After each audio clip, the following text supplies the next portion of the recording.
सलमान खान की कॉपी मिल जाएगी आपको, असलम चिकन की कॉपी पूरे वर्ल्ड में नहीं मिलेगी, अल्लाह के हुक्म से। और ये देखिए जी, ये लगा चिकन, ये मसाला, ये क्रीम आ गई, ये मिक्स हो गए, ये फिर मसाले, ये आ गया बटर। अरे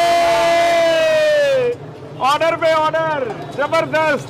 तो भैया जब भी आप दिल्ली 6 में जामा मस्जिद में आए तो असलम बटर चिकन को मिस मत कीजिएगा, नहीं तो आना बेकार है। और भाई साहब दिल्ली आए चिकन ना खाए, बेकार है इसको आना। तो भाई साहब आइएगा, खाइएगा और हमें बताइएगा आपको हमारी वीडियो कैसी लगी। और ऐसे ही जायके आते रहेंगे, आप प्यार देते रहिएगा दोस्तों। ये देखिए जबरदस्त जायकों में जायके आते जा रहे हैं। तो भाई साहब ईद के दिनों में ये है जी जामा मस्जिद